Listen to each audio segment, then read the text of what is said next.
Once upon a time, in the ancient city of Pella, nestled within the heart of Macedonia, two remarkable individuals came together, a union that would shape the course of history. Their names were Philip II of Macedon and Olympias. Philip, a seasoned warrior and cunning strategist, ruled over the Macedonian kingdom. His ambition knew no bounds, and he dreamed of uniting the fractured Greek city-states under his banner. With a mop of unruly hair and a piercing gaze, he was both feared and respected by his subjects. But beneath the armor and battle scars, there lay a longing for a legacy that would transcend mere conquests. Olympias, on the other hand, was a woman of fire and mystery. Born in the rugged region of Epirus, she possessed an otherworldly beauty that captivated all who beheld her. Her raven-black hair cascaded like a waterfall, and her eyes held secrets whispered by the gods themselves. She was no ordinary queen. She claimed descent from the lineage of Achilles, and her devotion to the ancient rites bordered on fanaticism. Their paths crossed during a grand celebration in Samothrace, a sacred island.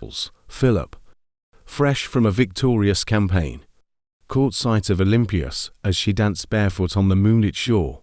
Her movements were like a spell, weaving enchantment around him. He approached her, and their eyes met, a collision of ambition and mysticism. Olympias was no stranger to prophecies. The priestesses whispered of a union that would birth a son greater than any mortal, a child destined to conquer empires and carve his name into eternity. When Philip proposed, she accepted, sensing the hand of fate guiding their union. Their wedding was a spectacle, amid torches and incense. They exchanged vows, and the heavens wept tears of joy.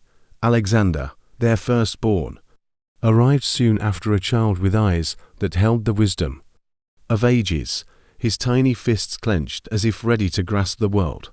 But theirs was no ordinary marriage. Olympias, fiercely protective, wove spells to shield her son from harm.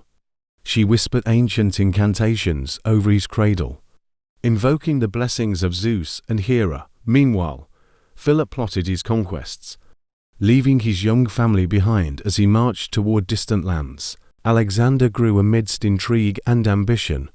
His tutors included the great philosopher Aristotle, who nurtured his mind and kindled a thirst for knowledge. But it was his mother who shaped his spirit.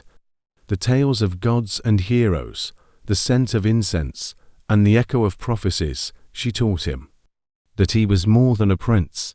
He was a vessel for destiny. As Alexander matured, he inherited his father's military genius and his mother's mysticism. When Philip fell to an assassin's blade, it was Olympias who whispered, "You are the heir to a world waiting to be conquered." And so, with the sword of Achilles at his side, Alexander embarked on his epic odyssey, a journey that would echo through eternity. But what of Philip and Olympias? Their love had burned bright, but ambition had torn them apart. Philip died in battle, and Olympias, her eyes haunted by visions, retreated to the shadows. Some say she communed with serpents and sought solace in the ancient temples. Her heart remained bound to her son, even as he carved his empire across continents.